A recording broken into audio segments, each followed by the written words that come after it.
Bonjour à toutes et tous. Je vous souhaite la bienvenue dans ce nouvel épisode du Labo des métiers. Donc, le Labo des métiers, c'est un format qui est proposé par l'ANSIB et qui consiste à proposer le retour d'expérience d'un professionnel suivi d'un temps d'échange avec vous autour d'un sujet qui impacte l'évolution des métiers de l'information. Je me présente de mon côté, je suis Mathilde Larieux. Je travaille donc pour l'ANSIB sur une mission de prospective des métiers et des compétences. Je vous fais quelques petits rappels techniques sur le format avant que nous commencions. Nous sommes ensemble pour 45 minutes. Ce webinaire est enregistré, donc j'ai désactivé vos micros et vos caméras par défaut. Vous pouvez communiquer dans le chat tout au long de l'échange et vous pourrez également, en réactivant vos micros, poser vos questions à l'oral à notre invité dans la deuxième partie du labo lors du temps d'échange. Voilà, donc pour ce nouvel épisode, nous allons nous intéresser à la collaboration entre les archives et l'intelligence artificielle afin de faciliter l'accès aux documents. Et donc pour ce labo, je vous propose d'accueillir Fanny Girardot, qui est responsable des archives municipales de Belfort.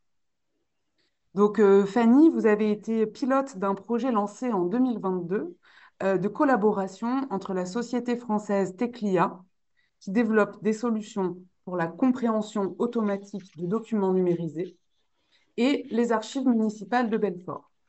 Et ce projet consistait à appliquer une technologie de reconnaissance automatique de l'écriture manuscrite à un corpus de délibération municipale. Je vous propose donc de nous en dire plus dès à présent. Oui, bonjour Mathilde, bonjour à tous. Merci tout d'abord de m'accueillir au sein de votre labo des métiers. Alors, je vais vous proposer donc un petit diaporama qui va vous permettre de visualiser les grandes étapes de ce projet. Alors, donc, la nature du projet consistait à appliquer une technologie de reconnaissance automatique de l'écriture manuscrite sur un corpus de délibération du conseil municipal donc de la ville de Belfort. Ce corpus s'étendant donc de 1790 à 1946. Nous avions donc un total de 38 registres et environ 18 500 pages.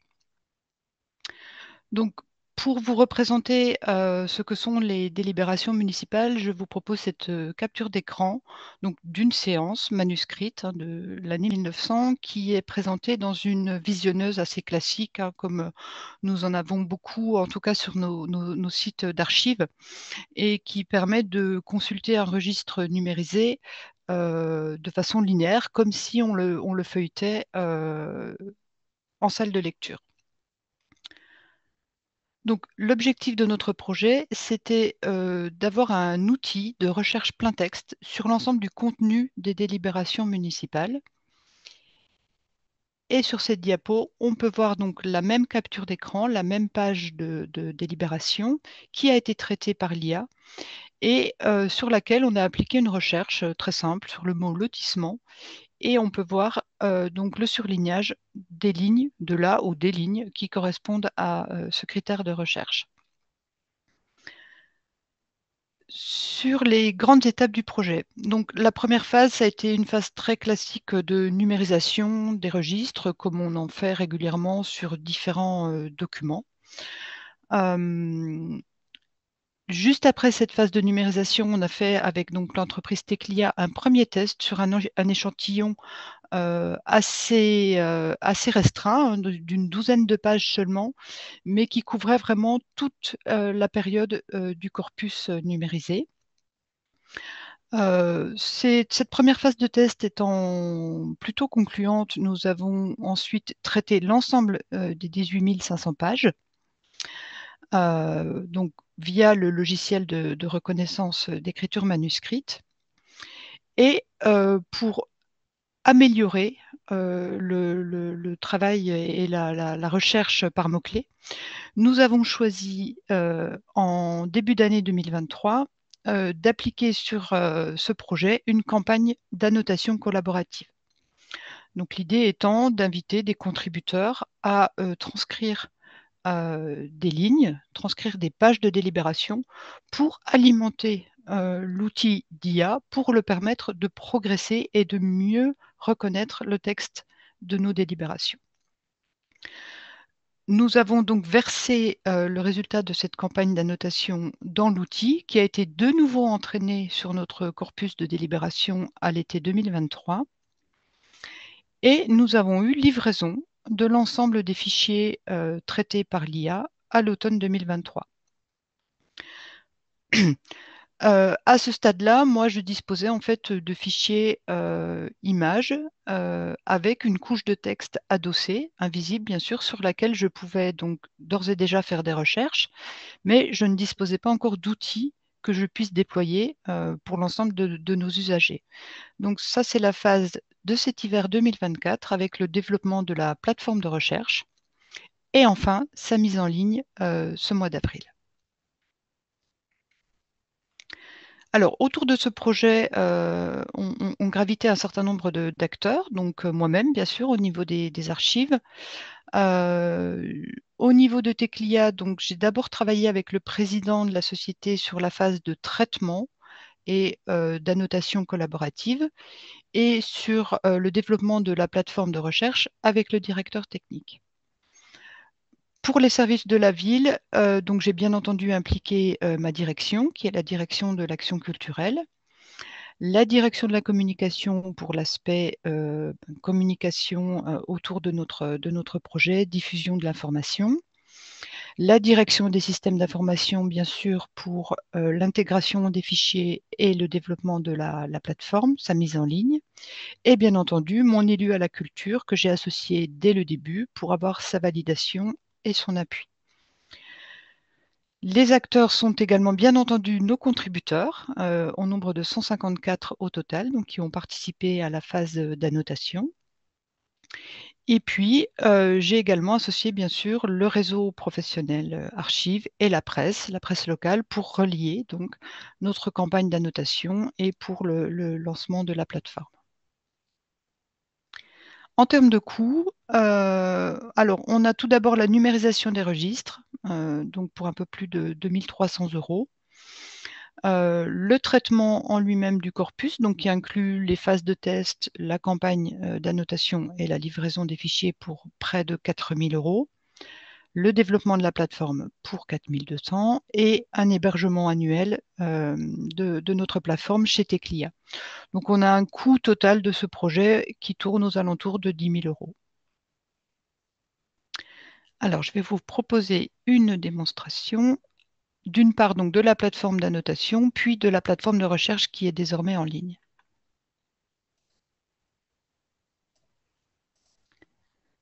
Alors, la plateforme d'annotation collaborative, donc elle était hébergée par Teclia sur son outil Calico.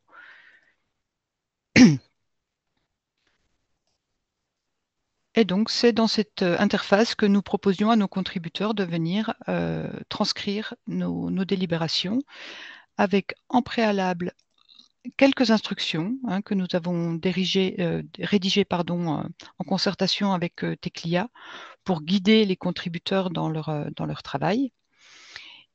Et ensuite, la possibilité donc de venir transcrire des pages qui étaient attribuées de façon aléatoire, avec sur la gauche de l'écran donc l'image et le système de segmentation des lignes, et sur la droite de la page, donc la ligne correspondante qu'il était donc nécessaire de transcrire. Alors voilà pour la notation. Et la plateforme de recherche qui est donc désormais en ligne sur notre site. Donc ça, c'est la page d'accueil du site des archives de Belfort. Nous avons déployé cet onglet spécifique donc, qui accueille uniquement notre plateforme de recherche. Alors là, on a choisi en fait de conserver l'affichage par visualisation classique. Ça correspond à la diapo que je vous montrais au début de la présentation. Donc, on peut faire défiler les pages des registres, voilà, avec un niveau de zoom assez intéressant qui permet vraiment une bonne lecture de nos délibérations. Et donc, tout l'intérêt de cette plateforme, c'est cette possibilité de rechercher par mots-clés. On peut utiliser donc des mots simples ou des expressions exactes avec le double guillemet. Et bien entendu, le bornage chronologique en fonction de la recherche. Alors, par défaut, on a vraiment tout le corpus qui est couvert par la recherche. Et donc, on peut venir ici affiner le bornage en fonction de ce que l'on souhaite. Alors là, je vais élargir un tout petit peu. Voilà, donc pour nos fontaines entre 1869 et 1930, nous avons 388 résultats qui sont affichés. Alors, d'une part, sur la gauche, par année, on a le nombre d'occurrences du mot-clé. Et puis, au centre de la page, vous avez donc séance par séance tous les résultats qui vont remonter le terme fontaine. Alors, je vais en ouvrir une au hasard.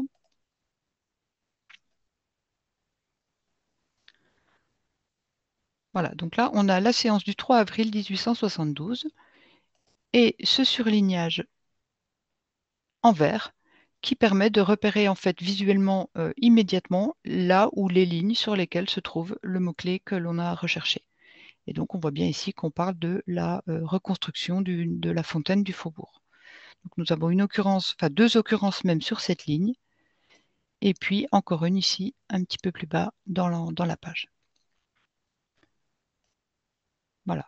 On a bien entendu la possibilité de télécharger une image quand elle nous intéresse, quand on veut l'enregistrer sur son propre ordinateur.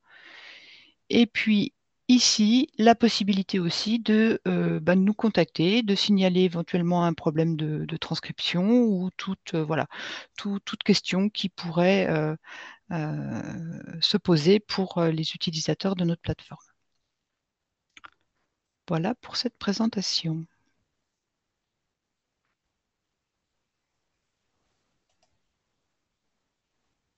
Merci pour cette présentation, Fanny. Alors, un petit temps d'échange, de questions-réponses. Moi, ce que j'ai retenu de nos échanges, c'était surtout la dimension innovante et expérimentale de ce projet. Est-ce que vous pouvez nous dire en quoi il est original? Alors, à mon sens, il est original à deux égards.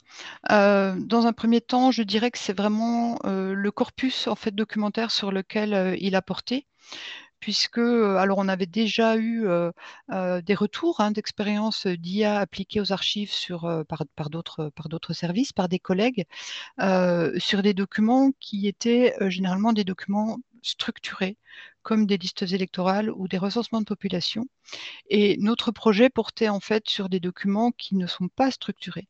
Vous avez pu voir qu'une délibération, c'est du texte en fait au kilomètre, euh, dans lequel on ne peut pas indiquer par exemple à une IA qu'elle va trouver un type d'information particulier à un endroit particulier.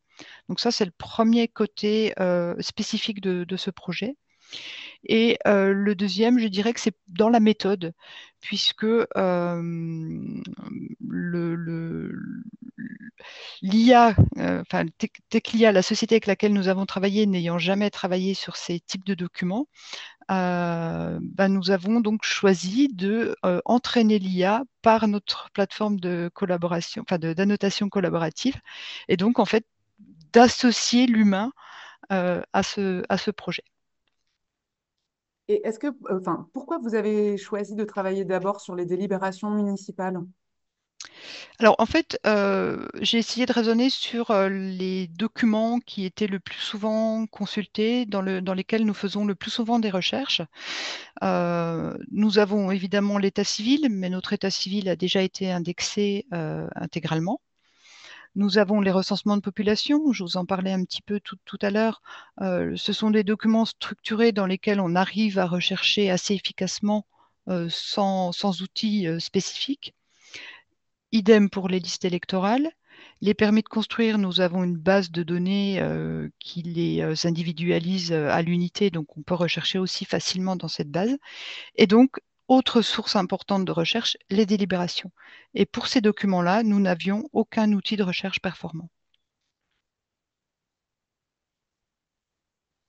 Est-ce que vous pouvez nous dire de quand datent les premiers projets de collaboration, intelligence artificielle, archives en France et puis peut-être à l'international?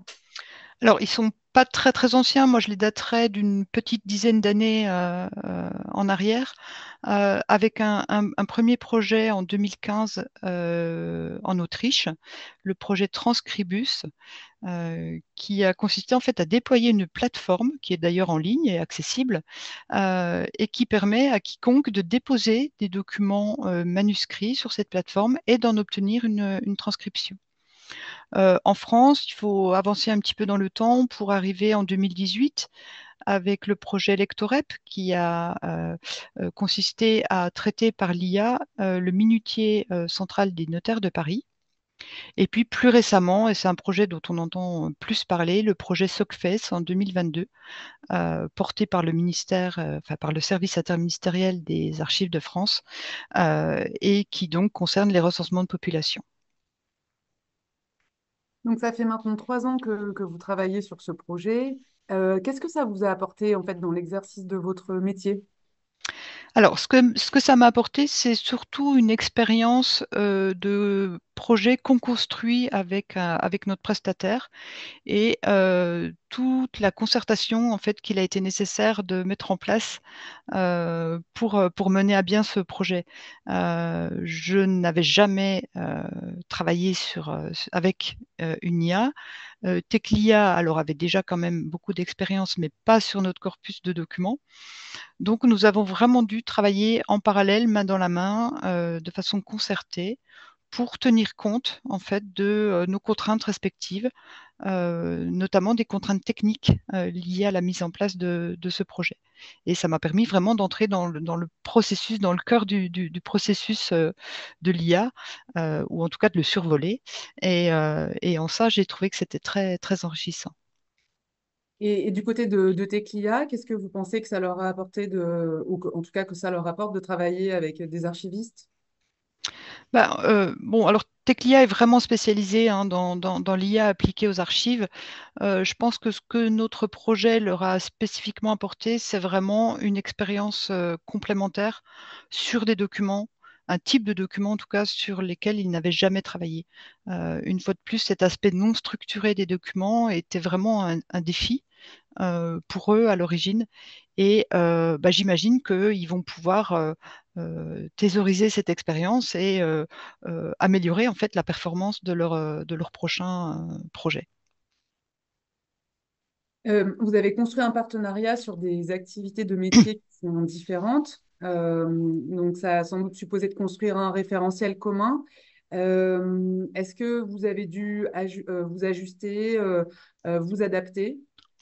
Oui, tout à fait. Là, c'est vrai que dès le début du projet, je me suis rendu compte qu'il allait être vraiment nécessaire de bien se coordonner avec le prestataire, notamment en termes de définition des métadonnées, en termes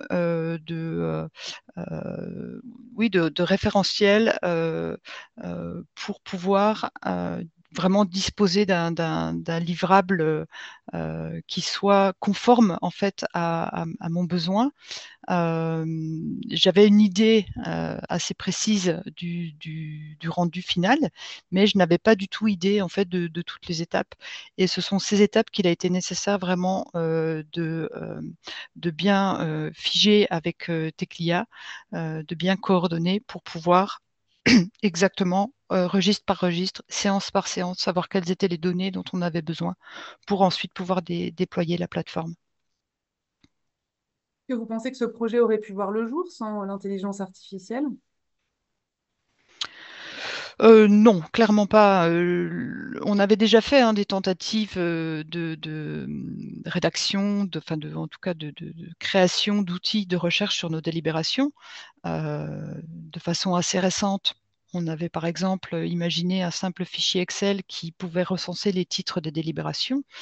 Et de façon beaucoup plus ancienne, je dispose en fait déjà de fichiers manuscrits, puis tapuscrits, des petits répertoires qui permettaient vraiment de cibler le contenu de nos délibérations.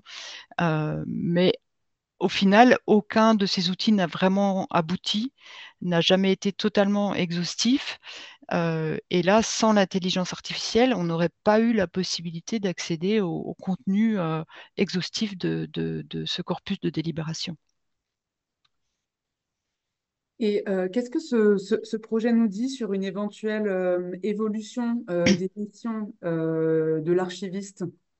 Est-ce qu'on va peut-être vers... euh, on est moins donc sur des tâches de traitement et peut-être une évolution vers des activités à forte valeur ajoutée? Oui, je pense qu'en effet, on vit dans une période où ben, on a la dématérialisation, beaucoup de procédures administratives, l'archivage électronique qui en découle. Tous les projets de valorisation numérique font que ben, le métier est en profonde mutation.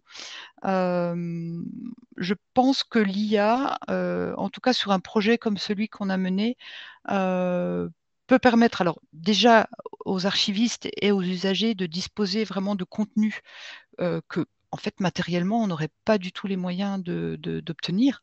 Là, en temps et en ressources humaines, imaginez transcrire intégralement 18 500 pages de délibération, c'est impossible. Et ça permet donc de dégager du temps, de l'énergie pour vraiment se consacrer à des missions qui ont une forte valeur ajoutée, pour lesquelles, à mon sens, l'IA ne pourra jamais remplacer l'humain, comme le classement pur de nos fonds, et puis bah, la conservation et la communication via des projets de valorisation, via l'accueil de nos usagers en salle de lecture, par exemple. Et quel sera le prochain projet d'IA appliqué aux archives dans lequel vous auriez envie de vous lancer? Alors là, je réfléchis, j'ai deux options. Soit je poursuis sur les délibérations les plus récentes.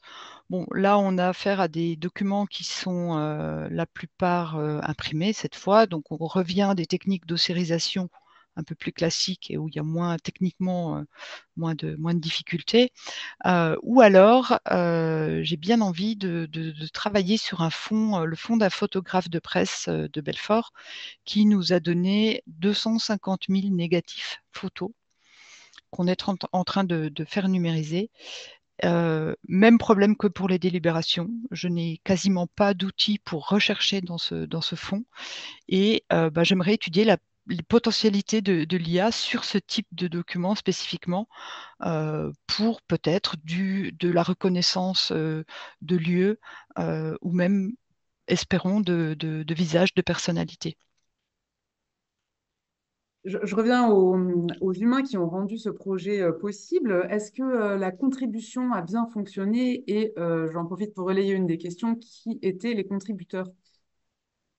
Alors oui, la contribution a bien fonctionné puisqu'on a eu donc en tout 154 personnes différentes hein, qui ont participé à cette campagne et ces 154 personnes ont transcrit pas moins de 24 000 lignes de texte. On avait un échantillon là sur la plateforme que je vous ai montré tout à l'heure. On a un échantillon de 616 pages au total.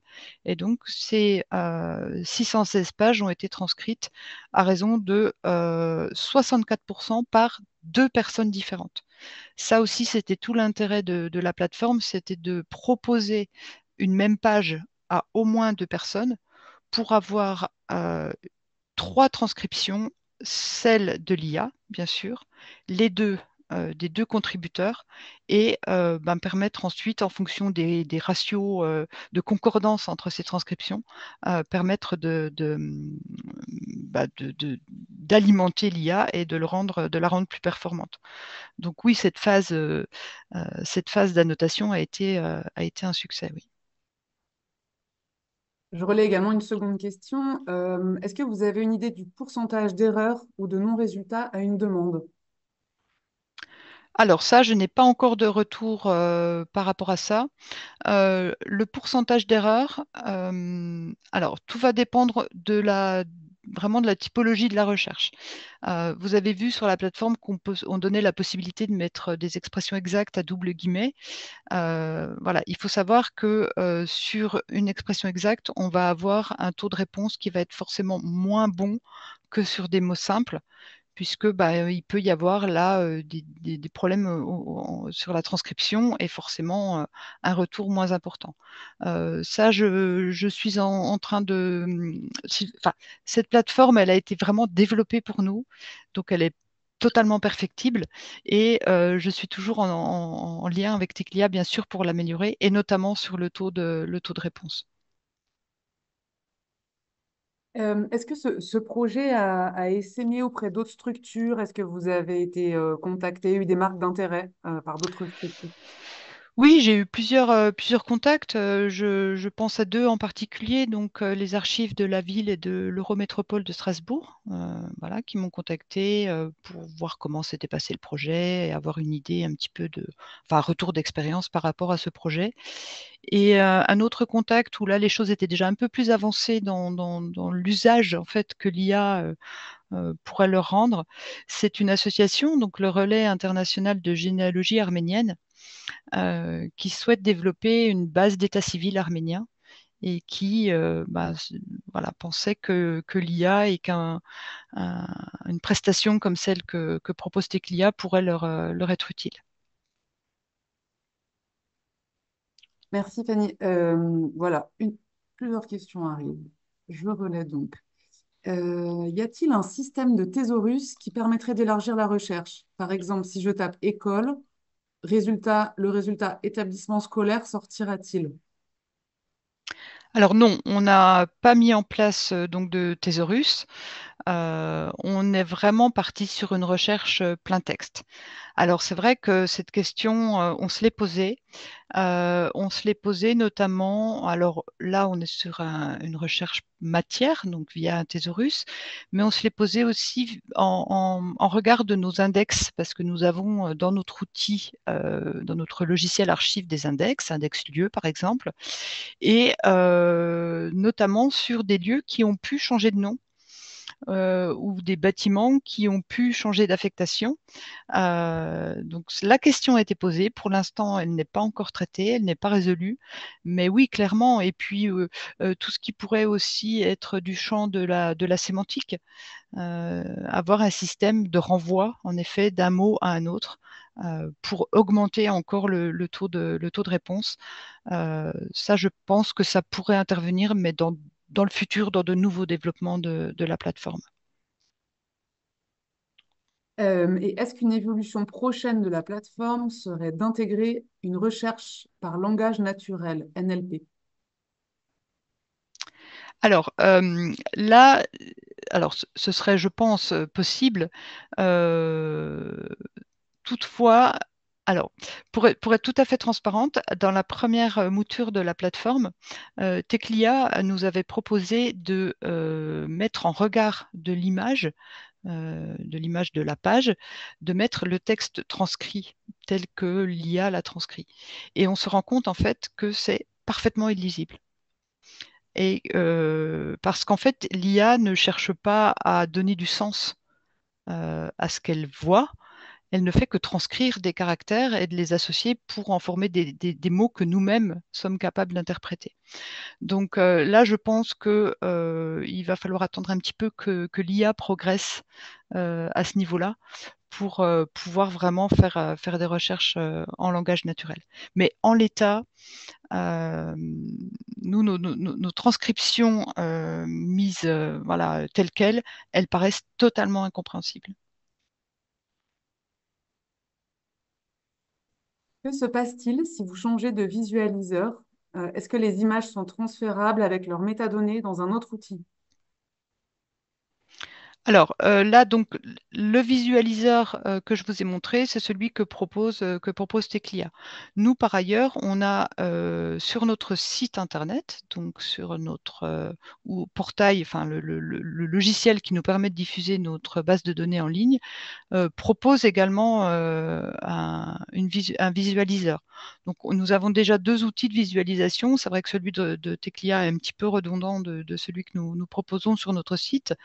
Mais oui, bien sûr, nous pourrions tout à fait, nous disposons de toute façon de l'ensemble de nos fichiers et des métadonnées qui y sont associées, quel que soit l'outil sur lequel on a décidé de les diffuser. Combien avez-vous de recherches sur votre plateforme chaque mois environ? Alors là, j'ai pas encore de retour. J'attends. On est en parallèle de, comment dire, du déploiement de la plateforme. On est en train aussi de modifier notre outil de mesure de fréquentation de notre site internet. Donc là, je repars en fait sur le logiciel métier et sur le portail de recherche. Donc dès que notre outil de mesure d'effectifs sera en place, on pourra avoir ces statistiques. Mais pour l'instant, je ne les ai pas. Comment les annotateurs ont-ils été sollicités et associés au projet? Avez-vous utilisé le réseau local? Avez-vous fait appel à des bonnes volontés sur le site au niveau de la stratégie de communication? Ouais. Alors pour la campagne d'annotation, alors déjà on a communiqué localement, donc on a sollicité la presse locale pour un article. J'ai utilisé aussi bien sûr le réseau institutionnel de la ville de Belfort, le magazine municipal, les réseaux sociaux de la ville. Et nous avons également utilisé le réseau Participe Arc sur lequel donc on a déposé notre projet. Et du côté de Teclia, ils ont également relayé cette campagne. Donc on a essayé vraiment d'élargir au maximum pour ne pas toucher que des Belfortins qui liraient la presse locale, par exemple. Vous pouvez nous redire, Fanny, en termes de calendrier, combien de temps a duré la campagne de communication? La campagne d'annotation. Non, de communication pour pouvoir Ah, justement trouver ah, des résultats. la campagne de communication, elle débute en fait au printemps 2023 avec le lancement de la campagne d'annotation collaborative. Elle s'arrête à l'été quand on clôt cette campagne et quand on remercie nos contributeurs. Et elle redémarre ce printemps avec le lancement de la plateforme. N'hésitez pas, participants, participantes, si vous voulez prendre la parole à l'oral, c'est tout à fait possible en réactivant votre micro. Et vous pouvez également continuer à déposer des questions dans le fil de conversation. Fanny, si jamais ce projet, si c'était à refaire, quel conseil vous auriez? Qu'est-ce que, voilà, conseil, écueil, qu'est-ce que vous nous diriez? Alors, je dirais que pour avoir eu la difficulté sur en fait, la maîtrise du calendrier de ce projet, je pense qu'il faudrait vraiment essayer de définir, mais très concrètement, très précisément, quel est l'outil final dont on veut disposer en, en travaillant avec le prestataire, voir techniquement ce qui est possible de son côté, pour ensuite vraiment pouvoir, en partant de ce point d'arrivée finalement, pouvoir définir précisément toutes les étapes et notamment le calendrier de déploiement de ces étapes. Je pense à ça notamment par rapport à la plateforme. Euh, c'est vrai que c'est quelque chose qui est venu. Alors, on avait tous en tête l'idée, bien sûr, de déployer un outil grand public, sans savoir encore vraiment comment, enfin, quelle forme il allait prendre. Euh, on a pensé à un moment on a même fait des essais d'intégrer directement un outil de recherche dans notre logiciel archive, euh, pensant que ça allait être possible. Et là, on était en lien avec l'éditeur du logiciel, hein, on était à trois en fait sur ce travail. Et on s'est rendu compte au final que techniquement, c'était trop compliqué et trop lourd à gérer sur la mise à jour notamment. Euh, et c'est à ce moment-là, en fait, seulement à ce moment-là, j'allais dire qu'on a décidé de développer la plateforme avec Teclia. Donc, si de mon côté, j'avais mieux anticipé cet aspect-là, j'aurais perdu moins de temps en fait sur le développement de cette plateforme. On serait allé directement sur un développement par Teclia, sans passer par cette phase où on s'est tous un petit peu voilà, perdus dans des problèmes techniques. Donc, vraiment, mon conseil, c'est d'essayer au maximum de bien définir quel est le livrable, en fait, le rendu final qu'on souhaite pour un projet, pour ensuite pouvoir, comme un rétro-planning, en fait, définir vraiment toutes les étapes et voir si techniquement il n'y aura pas des blocages à certaines de ces étapes.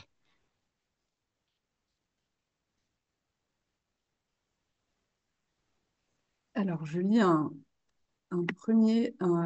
une nouvelle remarque. Donc, un premier témoignage des archives municipales de Lyon avec Mhm. l'IA.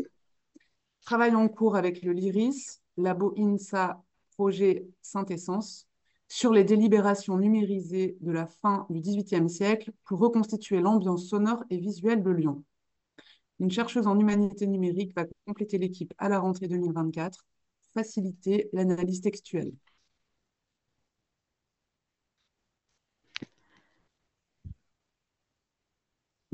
Merci pour ce témoignage. N'hésitez pas si vous en avez d'autres.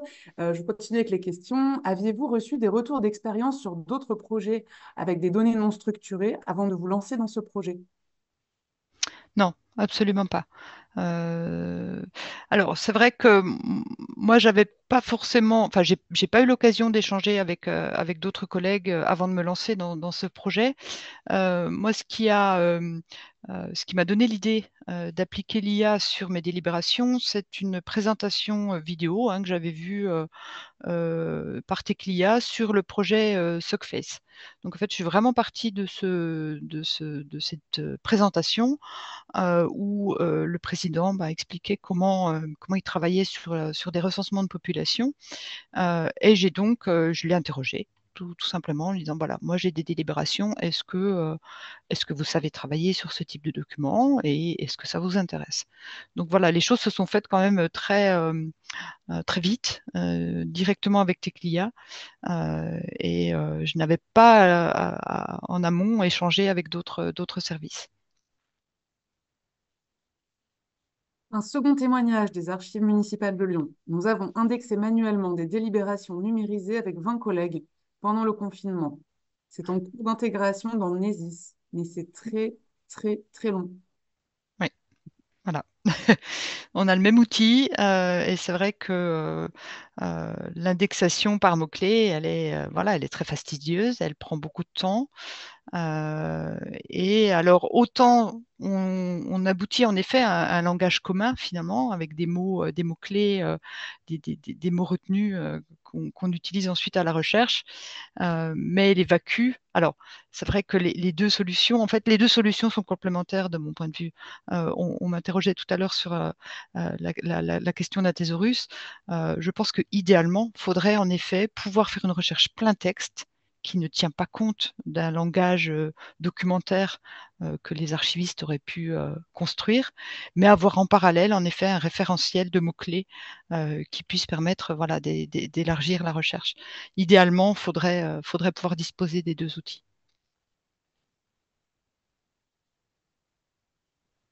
Est-ce que vous avez d'autres témoignages ou d'autres questions à poser à Fanny Girardot? En tout cas, n'hésitez pas, c'est le moment. Il nous reste à peu près 5 minutes dans ce temps de questions-réponses.